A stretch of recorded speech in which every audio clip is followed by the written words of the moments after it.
Hi, my name's Lee Matthews and I'm a physiotherapist, and this is Pilates Rehab Relax.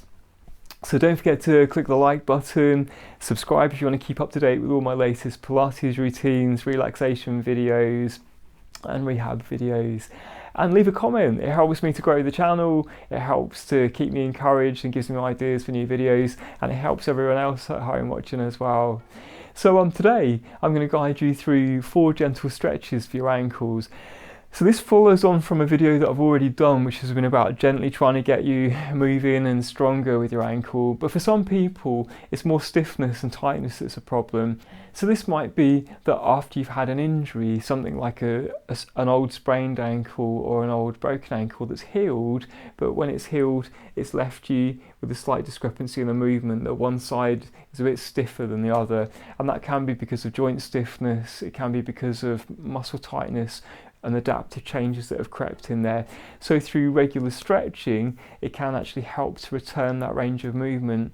And that can be really useful with daily activities, because when we're going down the stairs, when we're trying to do things like go to work or even return to sport, we need that range of movement there. So sometimes if it hasn't fully rehabbed, then it can actually then continue to cause problems. So sometimes we look at building up strength and balance, but other times actually it's more important to look at trying to build up the flexibility there through doing stretches like this. So bring yourself into a chair and we'll get started. So for the first exercise we're going to do, we're going to cross your leg over the other leg, and the movement we're going to try and stretch is that tiptoe position. So we call this plantar flexion. So I'm going to move the foot into a tiptoe position, and you hopefully will feel a stretch on the front of your ankle there. And what we're going to do, we're going to pop our hand over the top of the foot there and add an extra stretch on there. And because it's a stretch, we're going to hold and sustain that, aiming for about 10 seconds, maybe 20 seconds if you're brutal. And you might feel some discomfort with it. I don't mind a twinge as long as it's one that passes quite quickly after you stop doing the exercise.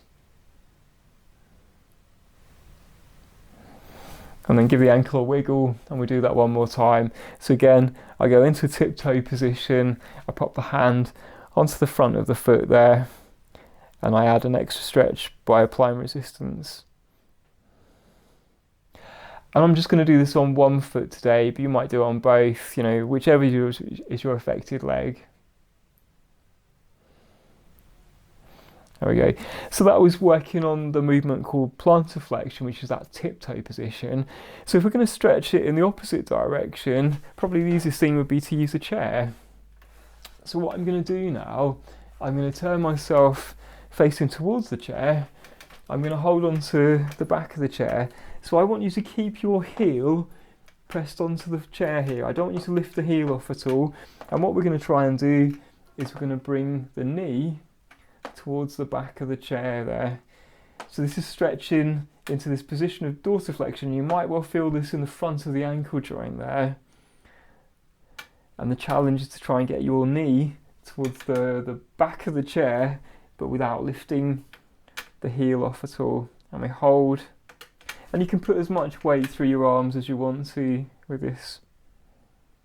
Hold for about 20 seconds. And then relax, and the same again.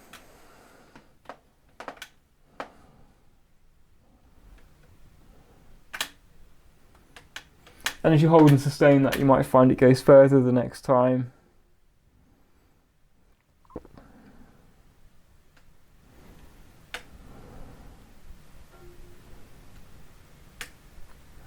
And relax. There we go. So that was a stretch into the movement that we call dorsiflexion. Well, the next stretch we're going to do is another movement that's similar to that, but it's targeted much more at the muscle on the back of the shin there. So